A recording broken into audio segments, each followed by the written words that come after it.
This week on the BackTable podcast. And so I just started taking 20 millimeter diameter coils that were 15 centimeters long and really just deploying them like a stent, advance them to the end of the catheter, pin the wire and pull the catheter back. And I presented that data at Guest maybe 2018, but our occlusion rates are basically 100% doing it that way. So it works really well. And it comes with the advantages of, fewer coils. So you're reducing your procedure time, your fluoro time. And then I think the other advantage of it is, the people have packed those stainless steel coils in and you can have pain from those coils. Right. And I just don't think it's necessary to put 20, 30 coils into somebody's pelvis. It's not required to get an occlusion.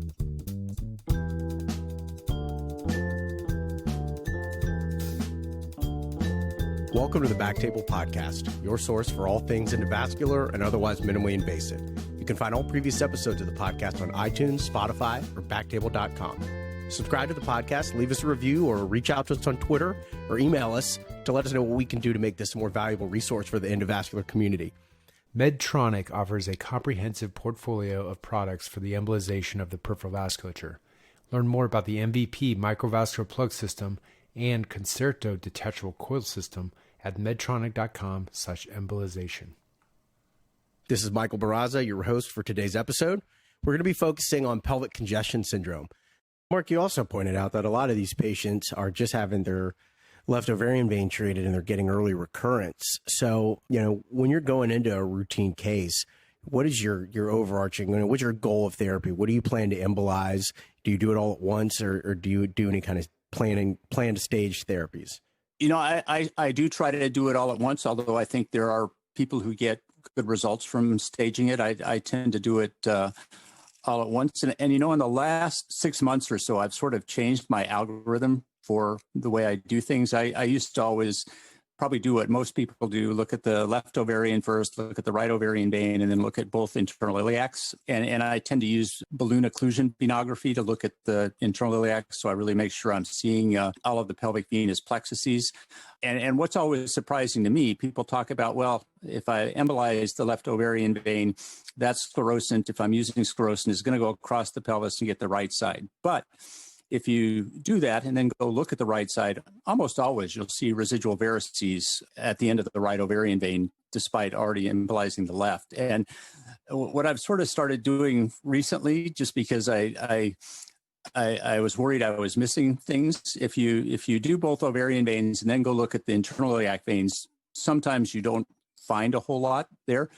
I found if I go to the internal iliac veins first, and that's what I've started doing probably in the last 6 months, is first looking at the internal iliac veins before even going to the ovarian veins, you almost always find, varices arising from the uterine vein with that. And so now I've started treating those first and then moving on to the ovarian veins. And similar to what you find with the ovarian veins, if you do the internal iliacs first, you always find residual varices related to the ovarian veins. And it's one of the things that bothers me a little bit about the people who are proposing that iliac stenting is a good solution. Almost none of them have selective internal iliac venography to even document that they're filling their varices off of the distal tributaries of the internal iliac vein. They just can't demonstrate that I've put a catheter in the uterine vein and I can see the uterine venous plexus filling around to the ovarian vein. And I think if you're going to go down that route of doing iliac vein stenting for this, you ought to be able to document that, in fact, the internal iliac vein is giving rise to periuterine varicosities. Mark, that's a great point. And, I think a lot of this, unfortunately, has been driven by, two factors. One is industry, and then the other is people that maybe have a stent skill set but do not have an embolization skill set. And that's why that decision to just stent everything is happening. I think you're exactly right, because I think, as you know, people who have done this, I mean, the right ovarian vein can be tricky at times. And I think people just don't spend the time learning to develop that skill set to be able to, in most cases, cannulate those and to really, I think if you question most people who do pelvic venous disease about internal iliac venous anatomy, I think there's a vast dearth of knowledge about the anatomy of the internal iliac vein. And it's tough anatomy, and it's tough to see. It is. With that being said, I'd like to know what balloon occlusion catheter do you like to use? I generally use a Berenstein, 6 French Berenstein catheter, and I use it both for, I think that we may talk about that, multiple techniques, and I did look at some of your stuff on the web, Michael. There are several techniques to treat the ovarian veins and the internal iliac veins. I tend to use an occlusion balloon both for the ovarian veins and the internal iliac veins, and use a combination of sclerosant, usually 3% sodium tetradecyl sulfate foam, that I sort of rely on the balloon to hold that in place for 3 or 4 minutes while you're deploying coils. And then I also use it in the internal iliac vein to sort of make sure that you can get retrograde flow into the varices in the internal iliac vein. Do you use something different? I have not used balloon occlusion, but I've thought about it, but I've just kind of found it cumbersome, so I've not done that. Is there a particular balloon occlusion catheter you're using? I personally use the 6 French Berenstein. It's a Boston Scientific catheter, but and it works well. It's not perfect in that it's a little bit stiff, particularly at the end of it, and it can be, particularly in the internal iliac, sometimes a little bit difficult to negotiate some real tortuous anatomy. But in general, I find that works pretty well for me. Got it. Yeah. Do you use a balloon occlusion in the diagnostic venogram or just when you're treating? Both. I particularly in internal iliacs, I think it can be real helpful just to get rid of the antegrade flow and allow, particularly I think if you're looking for pelvic escape points to the extrapelvic veins, the balloon occlusion can be real helpful in demonstrating some of those. And I personally find it's very helpful for me. I also see people who do absolutely beautiful internal iliac venograms without using it. So it works well for me, and I like it a lot, but I also think people get very good results if they're good at it without it. Let's talk a little bit about the venogram. I mean, are you guys doing Valsalva? Do you do, any different positioning of patients or anything like that? Or is it just standard positioning and just a routine venogram? I generally approach the procedure as a therapeutic and not a diagnostic procedure. So I'm not looking for, I'm not trying to simulate reflux. I'm not sure how physiologic the whole situation is anyways with them supine on the table. Yeah, no, I don't. Is there anything on venography that can really change your plan in there? Something that you see that just completely changes your approach? Undoubtedly, I'm sure there's something. Certainly not like, oh, this is an artery. Yeah.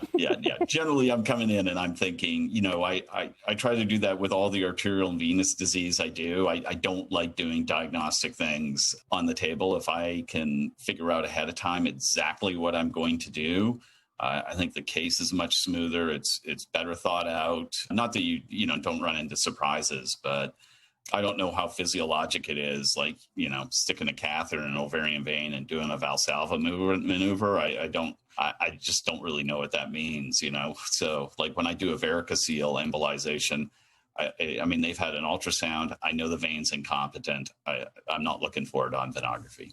Right. I don't know that I've ever actually selected an ovarian vein when I wasn't already planning to treat. So, I'm not entirely sure what a normal one would look like. Mark, what about you? I totally agree. I rely pretty much on the ultrasound to tell me that there's reflux in that left or right ovarian vein. And I feel pretty confident. I do tend to, if I'm working with our fixed imaging equipment, I do tend to put them in pretty steep foot down position. But if I see without a Valsalva from just a left renal vein injection that it's filling the left ovarian vein, I feel pretty confident that there's reflux in it. I do see a fair number, just because of the nature of my practice, and a fair number of people who are referred for a diagnosis of renal vein compression, which many times that's not the diagnosis. So the one thing on the venogram that in those patients that will change my approach to it is if I see renal hilar varices or really extensive lumbar azygous collaterals, particularly going superiorly, or if you see inferior collaterals that go down and fill the ascending lumbar vein off of the common iliac vein, then I'll revise my thinking a little bit if I see that. And so that's the one patient population. If a patient is referred with renal vein compression and I'm just skeptical that it's not, that will change my thinking about it a little bit. All right, I'm with you. Hey, Michael, tell me about your technique for embolizing the ovarian vein. You know, I got your link, from your website, and pretty cool technique for coiling that you're using. Yeah. So it was sort of just an accidental thought, I guess, was, why are we packing in all these coils, and do we really need to do this? And, you'd have the odd coil occasionally that deployed, like a string rather than a coil. And on our follow-up, this really started with the varicoceles. We see all our varicoceles a month later and redo the ultrasound, but we still had great occlusion rates. And so I just started taking 20 millimeter diameter coils that were 15 centimeters long and really just deploying them like a stent, advance them to the end of the catheter, pin the wire, and pull the catheter back. And I presented that data at Guest maybe 2018, but our occlusion rates are basically 100% doing it that way. So it works really well, and it comes with the advantages of, fewer coils. So you're reducing your procedure time, your fluoro time. And then I think the other advantage of it is, the people have packed those stainless steel coils in, and you can have pain from those coils. Right. And I just don't think it's necessary to put 20, 30 coils into somebody's pelvis. It's not required to get an occlusion. Mark, what about you? I mean, any pearls or pitfalls in embolizing these patients? I mean, it can be kind of hard to get, a reliable endpoint in these. It's not like embolizing a splenic artery for trauma. I tend to really rely a lot on the sclerosant, and so my usual approach is, like I mentioned, I'll use the occlusion balloon, and I'll sort of park it just above where the two or three tributaries come together, sort of over the SI joint, and then I'll inflate the balloon, do venography, and just sort of calibrate the volume of the pelvic venous reservoir. And then I use 3% sodium tetradecyl sulfate foam, and it's expensive, and it probably isn't entirely necessary, but I'm just sort of used to, from the malformation world, to pacifying the sclerosant with the thiodol. So I usually mix 10 cc's of sotradecol with 3 cc's of a thiodol, make a foam out of it. And that's the one thing about the thiodol. It does make a very, very stable foam once you do it, and then use sort of a reverse road mapping modality on the imaging equipment to inject an equal volume of sclerosant, follow it through the pelvic veins with fluoroscopy. And then while I'm letting it sit in that bed beneath the occlusion balloon, I tend to deploy, I use a sandwich technique where usually I deploy three clusters of coils up the left ovarian vein and put sclerosant in between them. So while that sclerosant is in the pelvic varices, put 2 or 3 coils there, back up 1.5 to 2 vertebral bodies, inflate the balloon again, put in another 1 to 2 cc's of sclerosant, put another 2-3 coils in, and then back up to just the confluence of the ovarian vein, do the same thing.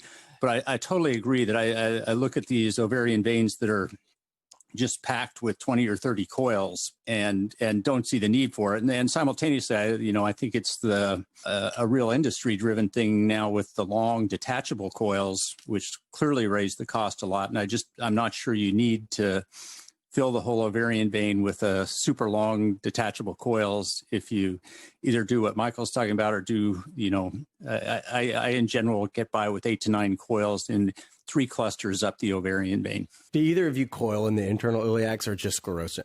I will use an occlusion balloon to sort of try to keep the coil in place, but I've got to be really secure that coil is, number one, that it's needed, and number two, it's not going anyplace. So probably 90% of the time I'm just using sclerosant. And no plugs, just coils? Right. I'm with you. Okay, yeah. I'm sure there are a lot of people out there who've had to go, I'm one of them, who had to go fishing for internal iliac coils that have ended up in the pulmonary arteries. Not my own, but somebody else's coils I've gone fishing for. Yeah. All right. Well, let's talk about kind of post-procedure management. When are you seeing these patients back in clinic? I tend to do a month is kind of my routine follow-up. And again, I like to repeat the ultrasound and look at the pelvic varicosities, even if they're feeling better. I think we're still learning a lot right now. So I want to know what I did worked. And it's just like what I do for varicoceles. They come back and they're like, I don't have any pain. And I'm like, we're going to do the ultrasound because I think it's really important that we document, we know why we did it, we know what we did, and we want to know that it worked. So I see them in a month and do the ultrasound. Mark, what about you? I tend to use a lot of sclerosant, and I have no doubt that the initial postoperative pain is a lot worse if you use a lot of sclerosant. It's sort of like treating a malformation or veins in general with sclerosant. It does incite a lot of inflammation. So I tend to have my nurse practitioners see them at 5 to 10 days just to make sure their pain is on course. And then I usually don't want to see them until after their first menstrual period, just to sort of let all the inflammation die down and then see where they are after the first menstrual period. And then I usually see them, at 3 to 6 months after that, because I think it's true. You look at some of the better done studies in the literature that clearly show, women can continue to get improvement for 3 to 6 to 9 months after the procedure. So, in those patients who really come back at 3 months and say, gosh, this is a miracle, I'm totally cured. Those patients, I have them come back and see me as they need to be. But if they're on their trajectory of getting better, but not totally resolved, then I'll usually see them every 3 months or so for 6 or 9 months. And like Michael said, if need be, if they're not entirely better, we re-image them, see if we missed anything and go after that. But I do think you need some degree of follow-up until they're either stably improved or stably better, but not completely resolved, and then look for other potential causes. Mark, you mentioned you use a lot of foam. Do you have a limit on the amount of foam, and do you use air or CO2 in your foam? The sort of the marker for me is I do think I've had a couple of women where I've precipitated horrible migraines if they have a really bad migraine history. So if they do have a migraine history, I will usually use CO2, which is a vast minority. So if there's no migraine history, I just use air-based foam. And, if you the guidelines in the literature for 10, 12 cc's of foam really have no evidence base behind them. So I don't have a limit. I do tend to be, as you start nearing 20 cc's at 3% Sotradecol, I do tend to back off a little bit, because I have seen when you exceed 20 cc's of Sotradecol, you can get some hematuria with it. It seems to be benign and pretty self-limited in the few patients I've seen, but I don't follow any strict guidelines, but as I start getting up to, the teens of Sotradecol, I back off. Great. I agree with you. I think that makes total sense. And yeah, this idea that 12 is a magic number isn't all that scientific. No, and all that scientific may be generous. I guess the only thing I would say, Michael, is, we have, I think part of the problem with this whole area is these confusing syndromes, whether it's Meissner's or Nutcracker or pelvic congestion. And I think in the coming years, we're going to see a big push to come up, well, not to come up with it because we've already come up with it, but to use a SEEP-like system like we use for lower extremity venous disease for the pelvis. And in fact, a multidisciplinary, pretty international panel, SIR was part of it. It included 10 societies, including the American Venous Forum, the AVLS, SIR, American College of Gynecology and Obstetrics, and the International Pelvic Pain Society have come up with a new classification system for pelvic venous disorders called the SVP system. The SVP standing for symptoms, varices, and pathophysiology. And it's been accepted. It's going to be simultaneously published both in the Journal of Vascular Surgery and in Phlebology tried to get JVIR interested in it, and they weren't as interested. But I think it's going to be a first approximation. It's going to need some revisions as people, it's not the definitive instrument, but it does have, I think it's going to be a step forward in classifying these disorders. The two SIR representatives were Wally Pabon-Ramos and Neil Kelnani, but it did include several interventional radiologists with it. And I think that hopefully should be out. It was just accepted in November, so hopefully it'll be at least published in an electronic format in the next couple of months. It will have a sort of to aid adoption. It's going to have a app that goes along with it for both the iPhone and the Android, so you'll be able to sort of see the patient, punch it in, and it'll give you the classification on the application. That sounds great. I'm looking forward to reading that. Mark, with verbiage, do you use, I don't even know if we should use the word pelvic congestion anymore and should just call this pelvic venous insufficiency. How do you feel about the language we use to describe this? I think it's really misleading, when particularly when people sort of bring the Meissner and the Nutcracker and everything into it, that it gets very, very misleading. So I think in this document, the suggestion is going to be that we refer to the whole field as just pelvic venous disorders, and then refer more to what the underlying pathophysiology is of it. Because, I find the one that's particularly troublesome to me is both the Meissner and the Nutcracker in particular. Because if you do IVUS on a lot of these patients who may or may not have real hemodynamically significant renal vein compression, you see that a lot of the times the SMA has nothing to do with it, that it's just a real ptotic left kidney in a woman with no retroperitoneal fat, and the renal vein is just stretched across the aorta. And the implication of that is if the renal vein is already stretched, doing an operation like a left renal vein transposition is only going to make that stretch worse. So I think that the syndromic nomenclature has led to a lot of misconceptions that we probably ought to replace with both pelvic venous disorders and then what the underlying etiology is, whether it's primary ovarian internal iliac vein incompetence or those cases of common iliac vein compression. I think provides a bunch more information. And then, Mark, I actually have another question for you about the renal vein. You occasionally you'll do a venogram, a left renal vein venogram, and you'll see a huge ovarian vein and nothing really draining into the inferior vena cava. And, the working, and they may have no symptoms of Nutcracker, but they've got basically Nutcracker anatomy. And the concern being, okay, if I embolize this ovarian vein, I'm going to give them Nutcracker syndrome. And so one, I'd like to understand if you think that's true. And then the other thing that I've done occasionally, a handful of times, is in the renal vein, I'll just blow up a 10 millimeter balloon. And if it pulls easily across the aorta and the SMA, I'm like, it's just a flat vein. It's not a fixed obstruction. And then I'll embolize without worry. But do you think we can cause Nutcracker syndrome embolizing an ovarian vein?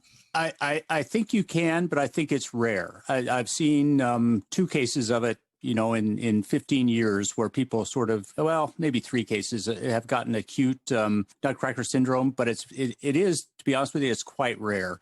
And some of you'll see frequently these people with renal vein compression on a preoperative imaging study.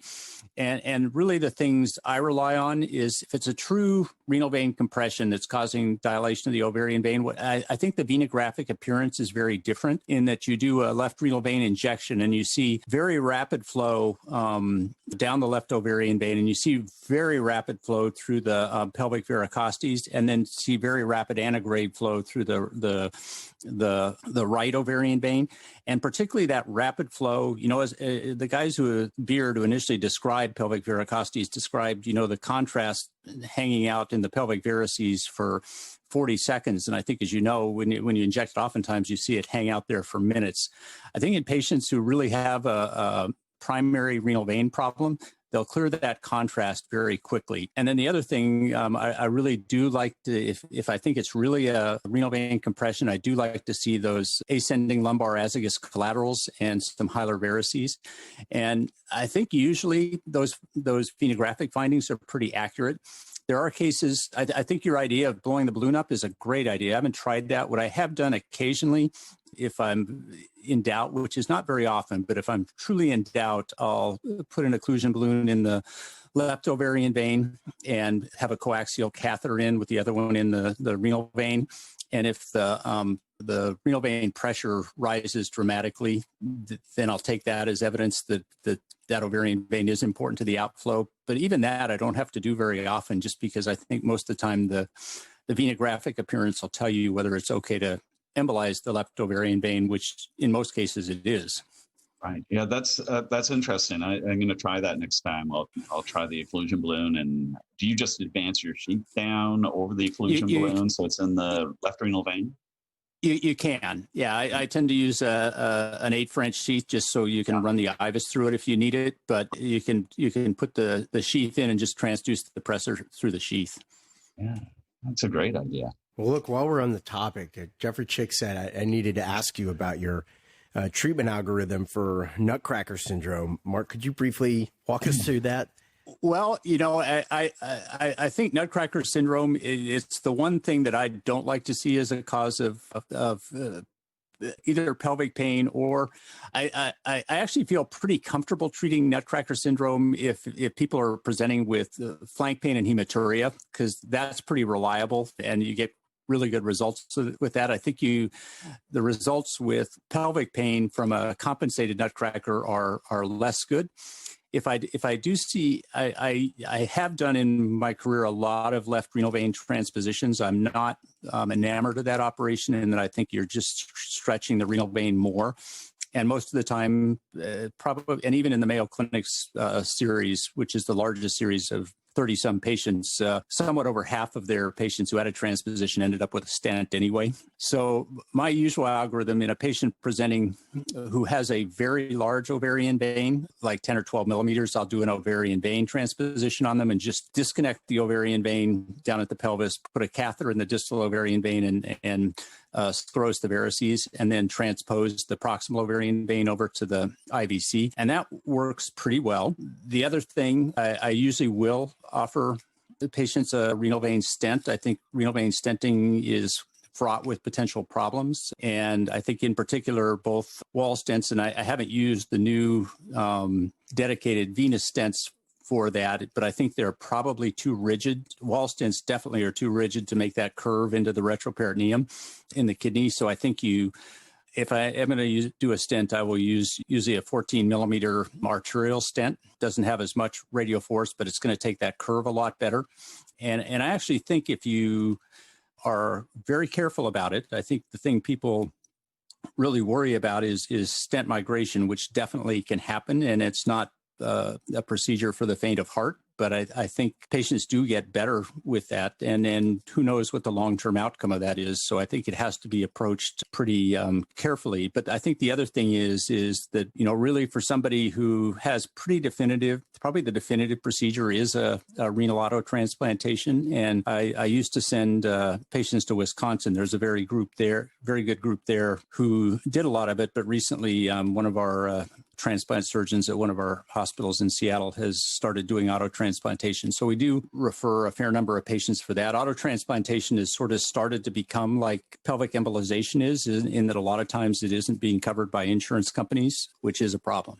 All right, guys. Well, I think that probably covers everything. Is there anything else either you want to add? Great discussion. Great. I really enjoyed it.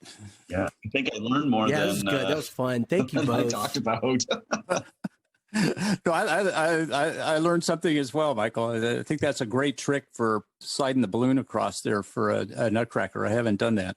I learned that you can do an auto transplantation for Nutcracker. So that it's not something that I was familiar with.